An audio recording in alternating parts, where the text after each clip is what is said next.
बिस्मिल्लाहिर्रहमानिर्रहीम। 5 क्लास। आज मैं आपको बताऊंगी कि मिक्स फ्रैक्शन को किस तरह से ऐड किया जाता है। ठीक है, ये मैंने क्वेश्चन चूज़ किया है मिक्स फ्रैक्शन का, और ये ऐड करने का तरीका आज मैं आपको बताऊंगी जी। एफ पार्ट है ये, एक्सरसाइज 1।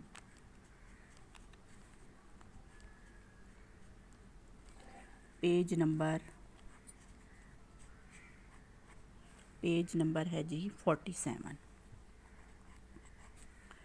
जी। क्वेश्चन है 1 whole 3/10 plus 6 whole 14/20 plus 2 whole 15/40।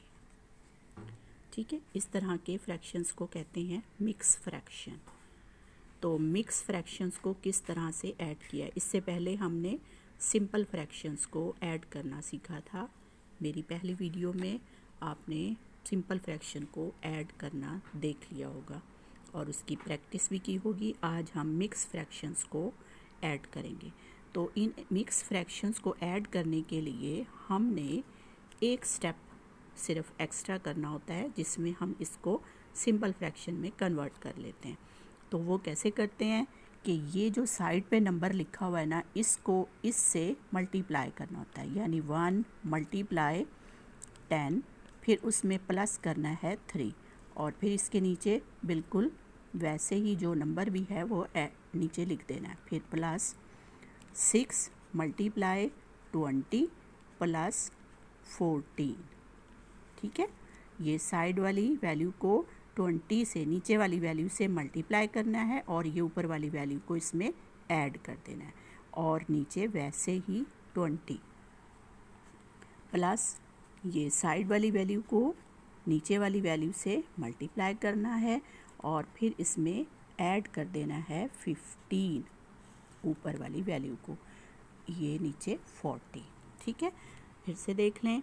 Side वाली वैल्यू को आपने नीचे वाली वैल्यू से मल्टीप्लाई किया है और ऊपर वाली वैल्यू को ऐड कर दिया है। ठीक है, ये हमने तीनों मिक्स फ्रैक्शंस को सेम प्रोसेस के साथ काम किया है। अब हम देखते हैं जी क्या बन जाता है ये। 10 × 1 = 10, 10 में 3 ऐड कर लें तो क्या बन जाता है ये 13/10 प्लस इसी तरह ये 6 को 20 से मल्टीप्लाई करें। देखिए ये 0 को साइड पे रखें, इसको मल्टीप्लाई करें। 6 × 2 = 12, 12 के साथ 0 लग जाएगा तो 120 बन जाता है। यहाँ साइड पे आप थोड़ा सा रफ वर्क के लिए ना जगह बना लिया करें। ये देखें 20 को जब हम 6 से मल्टीप्लाई करेंगे तो ये 0 वैसे ही लगा दिया। 6 × 2 = 12, ये 0 साथ में वैसे लग गया तो ये 120 बन गया। अब 120 में हमने क्या ऐड करना है 14 को हमने इस साइड से लिखना है। बच्चे इधर से लिख देते हैं उसके नीचे, ठीक है, वहाँ से गलती हो जाती है।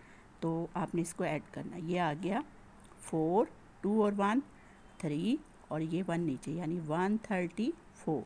यहाँ हमने मल्टीप्लाई किया इसको और फिर हमने उसको नीचे 14 ऐड कर लिया। ये हमारे पास आ गया है 134 और उसके नीचे वही वैल्यू जो भी है 20 प्लस। अब ये 40 को 2 से इसी तरह हमने 40 को 2 से मल्टीप्लाई किया, ये 0, 4 × 2 = 8। अब 80 आ गया। 80 में हमने क्या ऐड करना है 15, ये 15 हमने ऐड कर देना है। ठीक है, ये आ गया जी 5, 8 और 1 9, 95। तो ये वैल्यू क्या है 95/40। ठीक है, ये अब तीनों मिक्स फ्रैक्शन सिंपल फ्रैक्शंस में चेंज हो गए हैं। ठीक है, अब हमने इन सिंपल फ्रैक्शंस को बिल्कुल सेम उसी मेथड से ऐड कर लेना है, यानी हमने पहले इनके तीनों के डिनोमिनेटर्स जो हैं इनके एलसीएम निकालने। देखें, एलसीएम निकालने का जो मैंने आपको डिवीजन का मेथड बताया था, आज मैं आपको एक शॉर्टकट सिंपल सी बात बता रही हूँ कि अगर नीचे जो डिनोमिनेटर हैं इनमें से जो सबसे छोटा वाला नंबर होगा अगर उसके टेबल पे बाकी दो भी आते हों, जैसे 10 1 ज़ा 10, 10 2 ज़ा 20, 10 4 ज़ा 40, यानी 10 के टेबल पर 20 भी आता है 40 भी आता है, ठीक है। अगर ऐसा हो तो फिर आपको वो डिवीजन वाला प्रोसेस करने की ज़रूरत नहीं है, तो फिर उसमें जो सबसे बड़ा वाला है ना वो ही उसका एलसीएम होगा, ठीक है। देख लेते हैं, चेक कर लेते हैं कि क्या वाकई इसका 40 एलसीएम आ रहा है। तो हम इसको यहाँ पे डिवीजन वाले मेथड से करके चेक कर लेते हैं। ये देखें 10 20 और 40, तो डिवीजन के मेथड से मैं निकाल रही हूँ। ये 10 पे 10 1 ज़ा 10, 10 2 ज़ा 20, 10 4 ज़ा 40। अब 2 पे ये 1 वैसे ही आ जाएगा, 2 1 ज़ा 2, 2 2 ज़ा 4। अब फिर से 2 पे ये 1 1 और ये 2 1 ज़ा 1, ठीक है। अब ये जो साइड में वैल्यू आ गई हैं इनको हमने मल्टीप्लाई कर लेना है, तो एलसीएम आ जाएगा 2 × 2 × 10, 2 2 ज़ा 4, 4 10 ज़ा 40। देखें आ गया ना 40। तो ये सिर्फ उस सूरत में पॉसिबल है कि अगर तीनों वैल्यूज़ छोटे वाले नंबर पर डिवाइड होती हों, ठीक है। फिर उनमें जो बड़ी वैल्यू होती है वो ही एलसीएम होता है। तो कभी अगर ऐसा हो तो आप इसमें जल्दी से गैस कर सकती हैं। ये आ गया हमारे पास इसका एलसीएम 40, ठीक है। अब हमने क्या करना है कि ये जो नीचे वाला नंबर है इससे हमने इस एलसीएम को डिवाइड करना है। तो 10 का जल्दी से टेबल पढ़ें।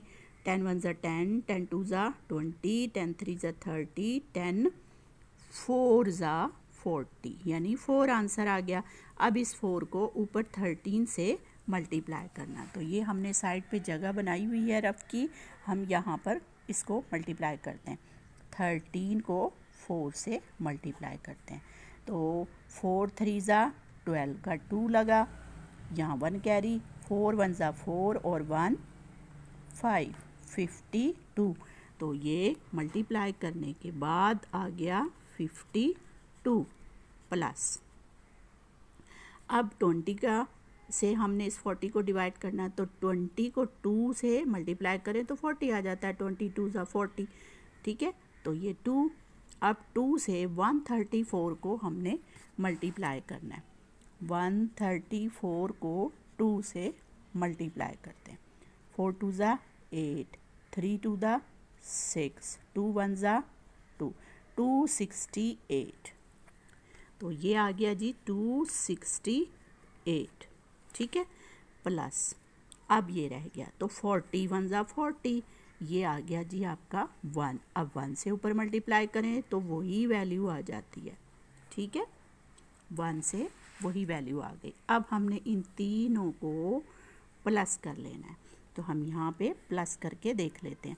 ये रफ साइड ज़रूर बनाया करें, इस तरह से क्वेश्चन जो है ना वो जब भी आप दोबारा से उसको समझेंगी, उसको रिवाइज़ करेंगी, तो वो सारी चीज़ें जो हैं आपने जो प्रोसेस में की हुई हैं वो सारी चीज़ें आपके पास यहाँ पर नज़र आएंगी, और देखने वाले चेक करने वाले को भी पता चलेगा कि इस बच्चे ने खुद से मेहनत की है, सारी चीज़ें खुद से सॉल्व की हैं, ठीक है। पेपर में जब एग्ज़ाम में आप लोग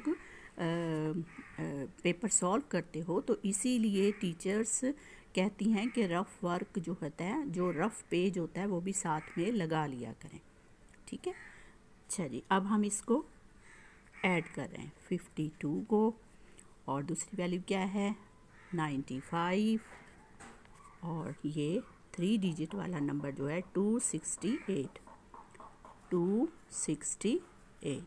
अब इनको हम सबको कर रहे हैं प्लस। हाँ जी, 8 और 2 10, 10 और 5 15, ये 5 लगा, 1 कैरी, 9 और 1 10, 10 और 6 16, 16 और 5 17, 18 19 20 21, तो 21, 2 कैरी लगा, इनको अब आप ऐड कर लें, 2 और 2 4, ये आ गया जी 415, यानी इन तीनों को हम ऐड करें तो ये आ जाता है 415, ठीक है, 415 और ये जो नीचे है इसको हम इसके नीचे वैसे ही लिख देंगे।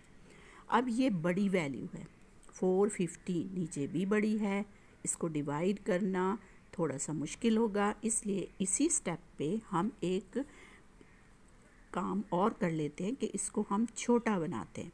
छोटा बनाने के लिए आपको देखना है कि कोई ऐसा नंबर है जिस पर ये दोनों डिवाइड हो सकते हो। तो देखें यहाँ 5 है, तो हम 5 का टेस्ट जो हमने चेक किया था छोटी क्लास में कि कोई नंबर 5 पे डिवाइड हो सकता है कि नहीं, तो उसका क्या टेस्ट था, क्या रूल था कि यूनिट प्लेस पर राइट साइड से जो फर्स्ट प्लेस होती है वो यूनिट प्लेस होती है, कि यूनिट प्लेस पर अगर 0 या 5 हो तो वो 5 पे डिवाइड हो सकता है। तो देखें यहाँ 5 है, यहाँ 0, इसका मतलब है ये दोनों नंबर 5 पे डिवाइड हो सकते हैं, ये दोनों 5 पे डिवाइड हो सकते हैं। तो हम इसको कर लेते हैं, ये देखें 5 पे हमने इसको कैंसिल कर रहे हैं। ये 41 है तो 5 8 ज़ा 41, इसके पास चला गया कैरी, तो ये 15, 5 3 ज़ा 15 और ये 5 8 ज़ा 40। अब ये है 83 और ये है 8। देखें अब छोटा हो गया है, इसलिए अब इसको हम डिवाइड इजीली कर लेंगे। ठीक है, अब हमने इसका डिवीजन का प्रोसेस यहीं पे दिखाना है क्योंकि वहीं से आंसर निकलेगा।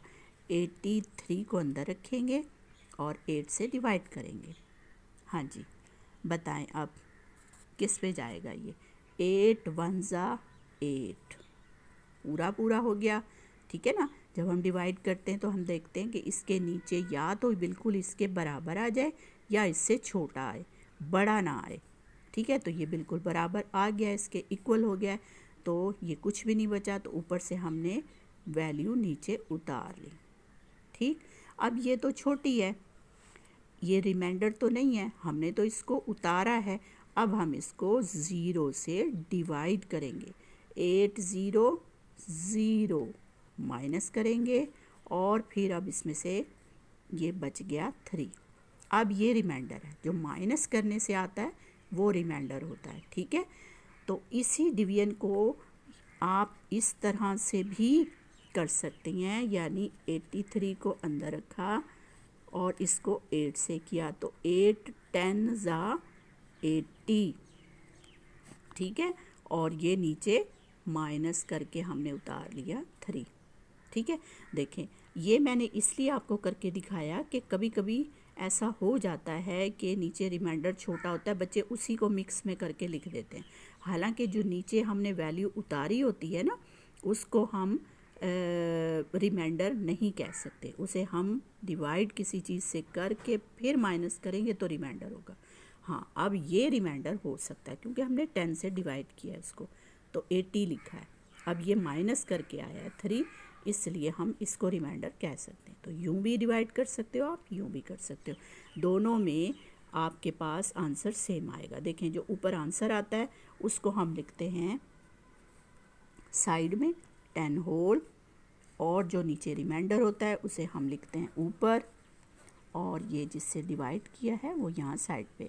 तो ये हमारा आंसर आ गया। इसको कैसे पढ़ेंगे, 10 होल 3/8, 10 होल 3/8। ठीक है, समझ आ गई।